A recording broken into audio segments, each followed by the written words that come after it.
بسم اللہ الرحمن الرحیم۔ رحمت رمضان پاکستان ٹرانسمیشن کے ساتھ میں ہوں محمد عدنان صابری۔ رحمت رمضان پاکستان ٹرانسمیشن میں ایک بار پھر تمام دیکھنے والوں اور سننے والوں کو میری طرف سے السلام علیکم ورحمۃ اللہ وبرکاتہ۔ ناظرین، ماہ سیام کا ببرکت مہینہ ہم سے جدا ہونے کو جا رہا ہے اور آج ماہ رمضان مبارک کا آخری روزہ بھی ہے اور آج ہماری یہ ٹرانسمیشن بھی آخری ٹرانسمیشن ہے۔ میری تمام ٹرانسمیشن دیکھنے والوں دوستوں سے جو میرے پروگرام پر علماء کرام آئے، ثنا خوان عظام آئے، قاری حضرات آئے، تمام دوستوں کا بے حد شکریہ ادا کرتا ہوں، ان کا مشکور و ممنون ہوں کہ انہوں نے اپنا قیمتی وقت ہمیں عطا فرمایا، اور نہایت ہی شکریہ ادا کروں گا ان دوستوں کا جو کہ اسلام آباد سے، مظفر گڑھ سے، مصر سے، بحیرہ شریف سے ہمیں جنہوں نے جوائن کیا، ہمیں وقت عنایت فرمایا، ان تمام دوستوں کا شکریہ ادا کروں گا۔ اور آج ماہ رمضان مبارک کے آخری عشرے کے اندر آخری روزے میں آخری ٹرانسمیشن میں مجھے جو موضوع ملا ہے وہ موضوع انتہائی اہم موضوع ہے۔ اس موضوع پر گفتگو کرنے کے لیے آج میرے ساتھ تشریف فرما ہے عظیم مذہبی اسکالر ہے، معروف عالم دین ہے، چلتے ہیں ان کی جانب ہمیں جوائن کیا ہے پروفیسر حافظ محمد شہد وقار صاحب نے۔ چلتے ہیں ان کی جانب۔ السلام علیکم ورحمۃ اللہ وبرکاتہ۔ وعلیکم السلام ورحمۃ اللہ وبرکاتہ۔ حضور کیا مزاج آپ کے؟ ٹھیک ہے؟ اللہ کا احسان ہے۔ سب سے پہلے تو میں آپ کا شکریہ ادا کروں گا کہ آپ نے وقتاً فوقتاً ہمارے پروگرام کے اندر آئے، ہمیں جوائن کیا، اور میں بھی آپ کو خراج تحسین پیش کرنا چاہتا ہوں۔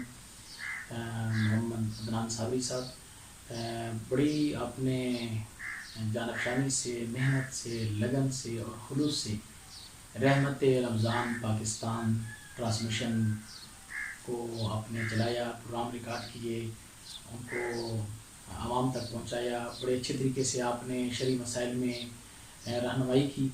دعا ہے اللہ تبارک و تعالیٰ آپ کو، آپ کی چینل کو اور زیادہ ترقی عطا فرمائے۔ اچھا قبلہ، آج کا ہمارا جو موضوع ہے اس موضوع کے مطابق جو پہلا سوال ہے وہ آپ سے یہ ہے کہ ماہ جو سیام ہم سے گزر رہا ہے، ہم سے جدا ہونے کے قریب ہے، آخری رمضان مبارک کا یہ روزہ جاری و ساری ہے، تو ماہ رمضان پورا گزر چکا ہے، اس سے ہمیں کیا سبق ملتا ہے؟ اس حوالے سے میرے ناظرین کو بتا دیجیے گا۔ ماہ رمضان ایک کورس تھا جو اللہ تبارک و تعالیٰ ہمیں کرانا چاہتا ہے، اور اس کورس کے نتیجے میں قرآن کہتا ہے یا ایھا الذین آمنوا کتب علیکم الصیام کما کتب علی الذین من قبلکم لعلکم تتقون۔ تم پر روزے اس لیے فرض کیے گئے تاکہ تم متقی اور پرہیزگار بن جاؤ۔ بے شک۔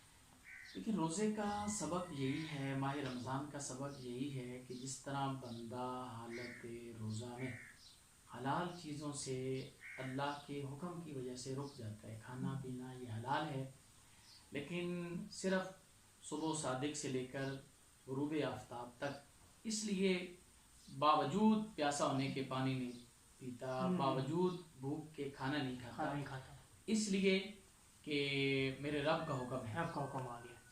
اور اگر یہ کہا جائے کہ دروازے بند ہیں، آپ بالکل جو ہے نا تنہائی میں ہیں، کوئی آپ کو نہیں دیکھ رہا، آپ پانی پی سکتے ہیں، آپ کھا سکتے ہیں، تو وہ کہتا ہے نہیں، کوئی اور دیکھے یا نہ دیکھے، جس کی خاطر میں نے روزہ رکھا ہوا ہے وہ رب ہر جگہ موجود ہے۔ بے شک بے شک بے شک۔ کہ تم جہاں بھی ہوتے ہو نا، وَهُوَ مَعَكُمْ، وہ تمہارے ساتھ ہے، وہ جلوت ہو، وہ خلوت ہو، وہ محفل ہو، وہ تنہائی ہو، کوئی آپ کو نہ بھی دیکھ رہا ہو نا، تو اللہ آپ کو ہر جگہ دیکھ رہا ہوتا ہے۔ تو اگر یہ تصور جو رمضان میں ہمیں ایک کورس کرایا گیا، یہ تصور اگر ہمارے ذہنوں میں پختہ ہو جائے، تو پھر جب بندہ پوری زندگی میں کوئی بھی رب کی نافرمانی کرنے کا ارادہ کرے گا، اسے یہ سوچ آ جائے گی، یہ فکر آ جائے گی، یہ خیال آ جائے گا کہ میرا اللہ مجھے دیکھ رہا ہے۔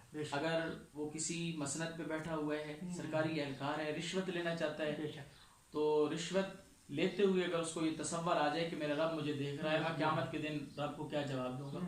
ایک دکاندار ہے، وہ چیزوں میں ملاوٹ کر کے بیچنا چاہتا ہے، جب وہ ملاوٹ کر رہا ہے تو پھر اسے خیال آ جائے گا کہ کوئی نہیں دیکھ رہا لیکن میرا اللہ تو مجھے دیکھ رہا ہے۔ بے شک۔ تو یہ روزہ ہمیں متقی بنانے کے لیے آیا ہے، یہ کورس ہمیں کرانے کے لیے آیا ہے۔ اچھا قبلہ، ہمارا جو دوسرا سوال ہے وہ یہ ہے کہ دیکھیں ماہ سیام ہم سے گزر رہا ہے، جو علماء تھے، اولیاء تھے، متقی تھے، پرہیزگار تھے، جب وہ سیام ہم سے بچھتا تھا تو وہ زاروں قطار رونا شروع کر دیتے تھے. تو آج کے مسلمان میں اور ان کے جو پہلے مسلمان تھے، جو متقی پرہیزگار تھے، وہ زاروں قطار روتے تھے. اور آج کے حوالے سے ہم نے ناظرین کو آگاہ کیجیے گا آج کیا صورتحال اور پہلے کیا صورتحال ہوا کرتی تھی. دیکھیں، بحیثیت مسلمان جب ماہ رمضان جدا ہو رہا ہو تو یقین جانے آج 30واں روزہ اللہ نے نصیب کیا ہے اور یہ آخری روزہ ہے سالوں کے بعد 30واں روزہ. تو پتہ نہیں آئندہ سال ہمیں یہ بہاریں نصیب ہو یا نہ ہو. بلبل جو ہے نا وہ باہر جانے پہ رو رہا تھا. کسی نے کہا کہ کیوں رو رہا ہے، پھر بھی تو یہ باغ و بہار کھلیں گے، پھر پھول آئیں گے، پھر بہار آئے گی. کہتے ہیں بالکل موسم کبھی خزاں کا آتا ہے، کبھی بہار کا آتا ہے. وَتِلْكَ الْأَيَّامُ نُدَاوِلُهَا بَيْنَ النَّاسِ. موسم تبدیل ہوتے رہتے ہیں، بہاریں بدلتی رہتی ہیں. بے شک بہار آئے گی، لیکن یہ تو معلوم نہیں نا کہ میں بھی وہ بہار دیکھوں گا یا نہیں دیکھوں گا. تو روزے تو آئیں گے، لیکن کتنے لوگ تھے جو گزشتہ سال تھے، اس دفعہ وہ رمضان میں نہیں تھے. ہمیں اللہ تعالیٰ نے یہ روزے نصیب کیے ہیں، آئندہ سال پتہ نہیں ہم ہوں گے یا نہیں ہوں گے. تو بحیثیت مسلمان دل رنجیدہ ہے اور دل رو رہا ہے. اور بس یہی دعا ہے اللہ تبارک و تعالی ہمارے روزوں کو، تراویح کو، تلاوت کو قبول فرما لے. اور یہ سلف صالحین کی تو ہچکیاں بن جایا کرتی تھی. حضرت سیدنا شیخ عبد القادر جیلانی بلکہ حضرت سیدنا عمر فاروق رضی اللہ تعالیٰ عنہ رو رہے تھے. اور بلکہ حضرت جابر کی روایت ہے کہ اللہ کے نبی صلی اللہ علیہ وسلم نے فرمایا کہ جب رمضان کی آخری رات ہوتی ہے تو زمین و آسمان اور سارے ملائکہ امت محمدیہ کے غم میں روتے ہیں. یا رسول اللہ وہ کیا غم ہے؟ کہا کہ یہ رمضان کی مقدس گھڑیاں گزرنے کا غم ہے، کہ جب رحمتوں کے دروازے کھلے ہوئے تھے، جب دعائیں قبول ہو رہی تھیں، جب فرض پڑھتے تھے تو 70 فرضوں کا ثواب ملتا تھا، نفل پڑھتے تھے فرضوں کے برابر ثواب ملتا تھا. اتنی یہ رحمتوں بڑی گھڑیاں ہم سے جدا ہو رہی ہیں. تو جتنا بھی جو ہے نا رویا جائے اس غم میں، اس فکر میں، اتنا کم ہے. لیکن آج ذرا ہماری ترجیحات بدل گئی ہیں. بل تؤثرون الحیات الدنیا، ہم نے دنیا کی زندگی کو ترجیح دے دی ہے. جو لوگ آخرت کی فکر کرتے ہیں وہ پھر رمضان کی جدائی پہ آنسو بہاتے ہیں. قبلہ آج کا ہمارا جو تیسرا سوال ہے وہ یہ ہے کہ آج کی رات جسے مشہور کیا گیا کہ چاند رات ہے، لیکن علماء اکرام اس رات کو لیلۃ الجائزہ کے نام سے یاد کرتے ہیں. تو کیا حقیقت ہے اس لیلۃ الجائزہ کی؟ کیا کرنا چاہیے، کیا نہیں کرنا چاہیے؟ اس حوالے سے میرے ناظرین کو بتائیے گا. جی، یہ چاند رات جسے کہا جاتا ہے یہ لیلۃ الجائزہ ہے، یہ انعام کی رات ہے. یہ اللہ تعالیٰ نے اپنے بندوں پہ جو انعام و اکرام کرنا ہوتا ہے اپنے روزہ داروں پہ، یہ وہ رات ہے. تو اللہ کے نبی صلی اللہ علیہ وسلم کے فرمان کا مفہوم ہے کہ جو بندہ 2 عیدوں کی راتوں کو جاگتا ہے، بیدار رہتا ہے، یعنی قیام کرتا ہے، رکوع کرتا ہے، عبادت کرتا ہے، تو جس دن لوگوں کے دل مردہ ہو جائیں گے اس کا دل اس دن زندہ رہے گا. سبحان اللہ، سبحان تو اللہ. جاگتے تو آج بہت سارے نوجوان ہیں، لیکن ان کا جاگنا اس طرح بیکار ہے کہ یا وہ ہوٹلوں پہ بیٹھ کے رات بسر کرتے ہیں، یا وہ بازاروں میں سڑکوں پہ گھوم پھر کر ون ویلنگ کر کے، کوئی کرکٹ کھیل کے، کوئی گھوم پھر کے اپنی رات گزارتا نہیں ہے بلکہ اس کو ضائع کر دیتا ہے.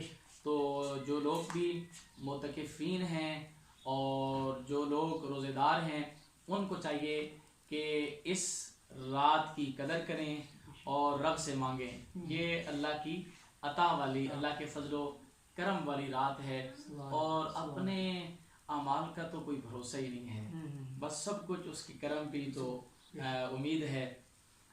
عدل کریں تے تھر تھر کمن اچیاں شانہ والے، فضل کریں تے بخشے جان ڈھیر گناہ والے، اور فضل تیرے دی آس کریمہ اور غرور نہ کوئی، صدقہ اپنے پاک نبی دا بخش خطا جو. ماشاءاللہ. ناظرین، آپ سن رہے تھے کہ پروفیسر حافظ محمد شہید وقار صاحب ہمیں بتا رہے تھے کہ لیلۃ الجائزہ کی کیا حقیقت ہے اور ہمیں کس طرح منانی چاہیے. یہ ہمیں پیغام دے رہے تھے کہ ہم نے پورا مہینہ ماہ صیام کے روزے رکھے، اور آخری رات یہ نہ ہو کہ ہم وہ مہینہ جس کا انتظار رہتا ہے پورا سال، اس کی جو عبادت ہم نے کر رکھی ہے وہ آخری رات ہم ضائع کر دیں.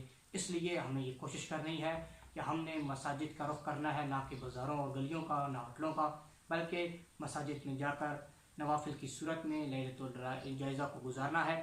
پروفیسر آپ کا بہت بہت شکریہ کہ آپ نے اپنا قیمتی وقت ہمیں عطا فرمایا. ناظرین دیکھنا مت بھولیے گا رحمت رمضان پاکستان ٹرانسمیشن، کیونکہ یہ آخری ٹرانسمیشن ہے. انشاءاللہ اگلے سال اسی ٹرانسمیشن کے ساتھ ہماری ملاقات ہوگی. اللہ حافظ.